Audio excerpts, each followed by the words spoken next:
So today we're checking out the all new Pixel tablet. Feels like this was announced a lifetime ago. This one comes in 3 different colors: porcelain, rose, and the one shown here is hazel. The charging speaker dock is included in the price, currently $499, but I'll leave a link down below with current pricing and more information. Now some of the specs real quick. It's got a 10.95 inch LCD display with 2560 by 1600 resolution, 16 by 10 aspect ratio, 500 nits brightness, supports a USI 2.0 stylus pen. They're advertising 12 hours of video streaming. I'll definitely have to test that out. It's got 8 gigabytes of RAM, 128 or 256 gigabytes of storage. It's got the Google Tensor G2 processor. They're saying it's got 5 years of security updates. Doesn't say how many major software updates for Android though. It's got 3 microphones for calls, recordings, and the Google Assistant, 4 speakers, 2 on each side. Also has Wi-Fi 6 and dual band, so you'll have 2.4 and 5 gigahertz. And you can use Google Cast on here, where you can share images, videos, that kind of stuff from other apps on other devices to show up on the Pixel tablet. Inside the box, you've got a quick start guide, safety and warranty information. Pretty nice charging cable for the speaker dock. Would have been nice if this was USB-C, then you could have used this for the tablet itself. Very nice quality for the speaker dock. Soft touch material here where the pins are. A rubberized material here on the bottom. It's got that similar fabric you'll see on their other smart speakers. Okay, this actually looks a little nicer than I thought it would be. Feels like a painted metal here on the back. Of course, your contacts there for the speaker dock. Really nice grayish color here for the back and for the speaker dock. Very nice matte finish to it. 8 megapixel rear facing camera up in the corner. Here on the left hand side, you've got your USB-C charging port and then 2 speakers on each side. You've got really shiny volume buttons, sort of matching the Google icon there on the back, and then same color fingerprint scanner power button as the rest of the tablet. You can see pretty much the same size bezels all the way around. Front facing cameras here on the long edge. Similar startup screen here as you'll see on other Pixel devices. The fingerprint scanner is right there on the power button. And then of course you've got all your Google Assistant stuff on here where you can use it without unlocking your tablet, or if you want to play music, movies, or other stuff while the tablet is locked. Now to start off, you're gonna have swipe navigation where you swipe up to go home, swipe from the left edge to go back, and then swipe and hold to switch between apps. You can see on the home screen, they've got a whole widget here just for Google TV. They've also got a clock widget over here. Left of the home screen, you're gonna get the Google Discover newsfeed. Swipe up to access all the pre-installed apps.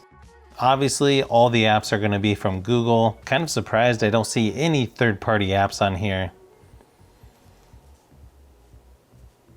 There's also a taskbar that you can just swipe up to. Swipe down anywhere to get the notification shade. You've got all your shortcuts over here on the left-hand side, like Wi-Fi, Bluetooth, auto rotate, mic and camera access, nightlight, nearby share. But you can also add a ton of other things on here. Everything from alarm, airplane mode, screencast, screen record, sound amplifier, dark theme, and battery saver. There's just a lot of stuff that you can add there. You'll also notice the shortcuts here in the middle. You've got your power and restart. You've also got your account profile and your settings as well. If you don't like gestures, you still have the option of navigation buttons, and then it just puts the taskbar down here at the bottom. You can also access all of your apps there to the left. And then of course all your apps up here, which you can clear all when you swipe over. So far, it's only using about 15 gigabytes of the 128 gigabytes. It looks like there is a security update, so we might as well go ahead and do that. And currently this is on Android 13. I'll be curious to see how many different major software updates they get, considering they're not advertising it. Good thing is there's a lot of choices here when it comes to the wallpaper, pretty similar to what you would see on other Pixel devices. Nice thing is you can watch YouTube videos at upscaled 4K resolution. And then it's Widevine L1, so you can watch at least full HD playback resolution in apps like Netflix. I know some people don't like LCD displays, but for me, I feel like the screen quality on here looks plenty good enough. The screen brightness on here is plenty bright enough for indoor use. And of course, you can do split screen on here as well, which seems to be fairly quick switching between apps and doing some multitasking. Now for some reason I couldn't run Geekbench scores on here because the app said it wasn't compatible with this device, but it did let me run PUBG Mobile at HDR graphics with extreme frame rates, and that ran nice and smooth on here without overheating or any other glitches that I noticed in my testing. Obviously gaming is gonna depend on which games you play, but it played games like PUBG Mobile and Asphalt 9 fairly smooth at higher frame rates than I was expecting, so I think most people will be satisfied if they want to do some gaming on here. Plus, if you connect a controller, you don't even need a case or stand to hold it since the dock is included. I also ran a battery drain test like I usually do, and this one lasted just over 7.5 hours at 100% screen brightness. So yeah, you can probably double that if you turn it down to about 50%. It should be plenty to last you 1 or 2 days, depending on how you use your tablet. But keep in mind, if it's docked most of the time, I don't think you're gonna have to worry much about battery life, and I could easily see this being the most used streaming device in our kitchen. Now the speakers themselves, I feel like they're plenty loud enough, but it actually sounds a whole lot better once you connect it to the speaker dock, adds the extra bass, and is quite a bit louder overall. But I've known you too long, it hurts to watch your blue eyes fade to gray as you fade away. But I've known you too long, it hurts to watch your blue eyes fade to gray as you fade away. As you fade away. As you fade away.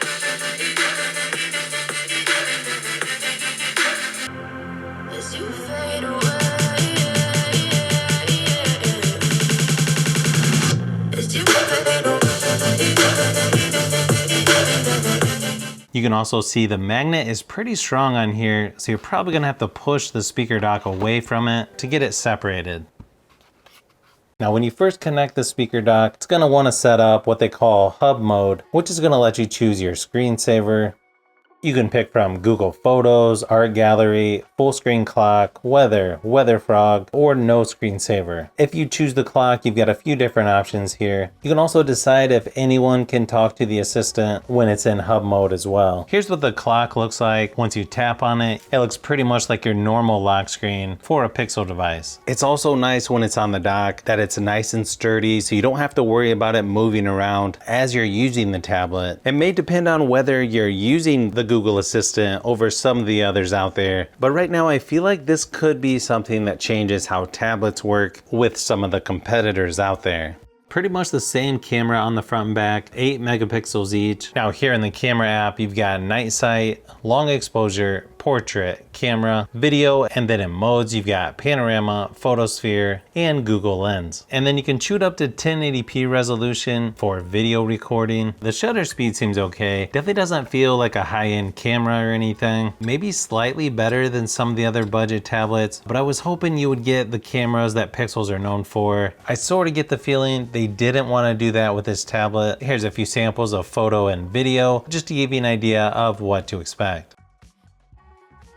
To me, the video quality seems plenty good enough to do Zoom meetings, video conference calls, that kind of stuff. It's just not gonna be quite as good as what you would see on some of the Pixel phones. So yeah, this may not be the high-end tablet that some people wanted. I would say it's above average though when it comes to performance, camera quality. The screen is good enough for most things, especially for indoor use. And even if you don't use the Google Assistant stuff, like controlling your Nest thermostat, doorbell, or cameras, it's just nice to have the speaker dock included, which is gonna make the sound quality a lot better, and is probably one of the easiest tablets to charge just by sitting it on the dock.